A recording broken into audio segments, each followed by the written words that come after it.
Silahkan kalau ada yang mau didiskusikan ya. Ada yang mau bertanya atau diskusi?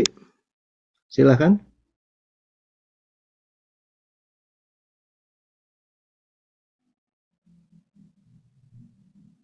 Barusan videonya kelihatan kan? Terlihat, Pak. Lihat, Pak. Terlihat, Pak. Maaf. Saya ternyata ini ya. Maaf. Ya, tes. Ya. Barusan kelihatan videonya.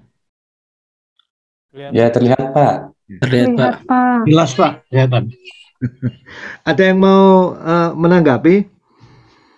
Jadi pemenang Nobel Fisika 2022 ini 3 orang semua dalam quantum entanglement ya. Ini dahsyat ya. Dari sisi philosophy of science kita memasuki sebuah era yang menurut saya lebih maju ya. Bahwa tokoh sekaliber Einstein pun ternyata tidak harus kita percaya seluruh ucapannya juga. Tapi bukan berarti beliau negatif ya. Menurut saya Einstein, Podolsky, dan Rosen itu luar biasa ya. Jadi mereka karena mencoba memfalsifikasi, mencoba merefute mekanika kuantum, malah memberikan tantangan yang ditafsirkan para fisikawan oleh Bell dengan Bell's inequality-nya ini. Bell ini hebatnya apa? Justru dari papernya Einstein tahun 35-an ini, tahun 60-an, Bell ini membuat paper bagaimana cara mengukur fenomena quantum entanglement yang dianggap barangkali itu keanehan itu ya. Dan berdasarkan papernya Bell di mana dia sendiri nggak mengukur ini, para fisikawan akhirnya mencoba mengukur sehingga malah akhirnya quantum entanglement sebagai salah satu implikasi dari persamaan Schrödinger.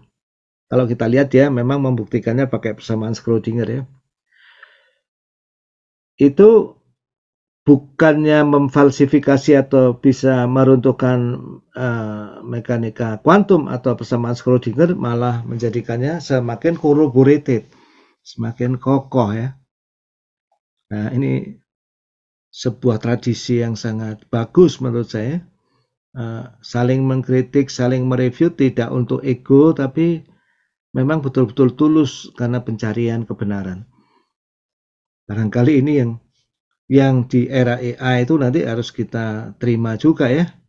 Kalau karya kita dihantam oleh sahabat kita sama peneliti, tapi bukan karena ego ya, tapi karena kita memang ingin ilmu itu berevolusi dan berevolusi ya, bertransformasi menuju yang paling baik, paling benar, dan paling bermanfaat untuk umat manusia. Silahkan kalau ada yang mau menanggapi dulu sebelum kita masuk video lainnya ya, untuk lebih memahamkan. Memang saya sengaja ya kuliah ini khusus karena kalau Anda nanti belajar lebih lanjut philosophy of science, tidak akan pernah lepas dari isu yang sedang kita sampaikan ini ya. Ini menjadi salah satu tantangan terbesar philosophy of science sebenarnya. Selain mekanika kuantum, nanti yang lebih besar lagi itu teori quantum gravity, teori Dawei itu lebih sulit lagi. Pak Budi Sulis mungkin mau menambahkan sesuatu, silakan. Baik, Pak Dim. Ya, ini cuman mau menambah ini ya, pengayaan cerita yang sudah dijelaskan Pak Dim tadi ya. Jadi yang dilakukan oleh Bell itu memang betul sekali tadi Pak Dim, itu sangat hebat ya. Jadi dia memang merumuskan sesuatu ya, merumuskan persamaan matematik yang disebut sebagai Bell's inequality itu ya. Itu tujuannya adalah dia untuk membuktikan bahwa spooky action at a distance itu justru real gitu ya. Jadi kan Kalau Bohr dan Einstein itu mereka tadinya berdebat ya. Kalau Bohr kan berpandangan bahwa realitas objektif yang berupa tadi ya kuantitas fisik, momentum, kecepatan, posisi itu tidak real sebelum kita melakukan observasi. Kalau Einstein kan menentang itu. Loh, ya real dong, cuman memang observasi kita seringkali tidak akurat gitu ya. Meskipun kita belum observasi, sebenarnya kuantitas fisiknya itu momentumnya sih udah ada, cuman kita belum tahu saja gitu kan.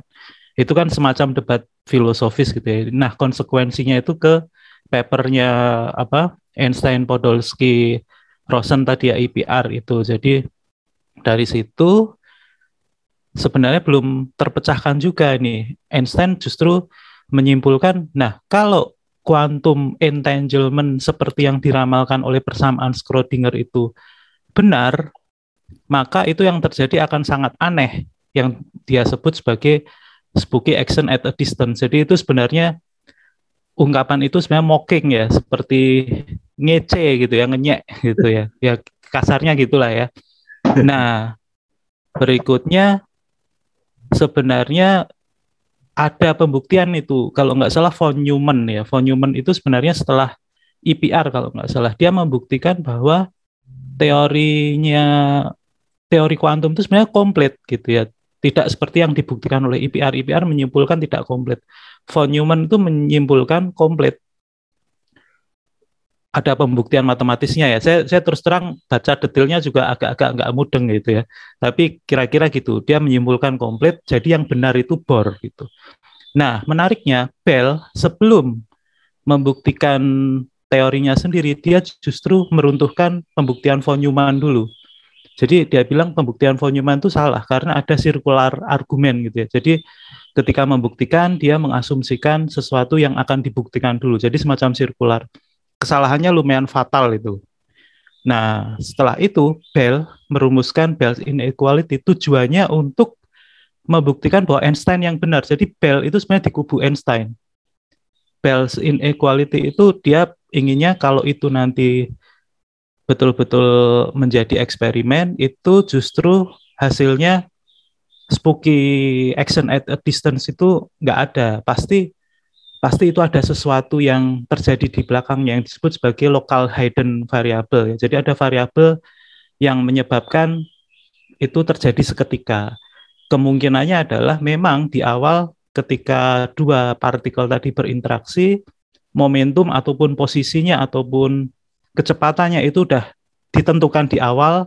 Nah, pas mereka jauh ya udah tadi momentumnya berlawanan gitu, atau spinnya berlawanan itu udah ditetapkan di awal gitu ya. Itu yang disebut sebagai teori local hidden variable. Nah, Bell itu pengennya itu terbukti gitu. Dia merumuskan inequality. Nah, menariknya setelah merumuskan itu, Bell-nya juga nggak bisa melakukan eksperimen itu karena alatnya belum ada, ide eksperimennya juga belum 100%. Itu eksperimennya seperti yang dulu pernah kita bahas, dilakukan sekitar 10 atau 15 tahun setelah Bell's inequality itu dirumuskan. Ya, si yang melakukan eksperimen itu ya 3 orang yang dapat Nobel itu ya.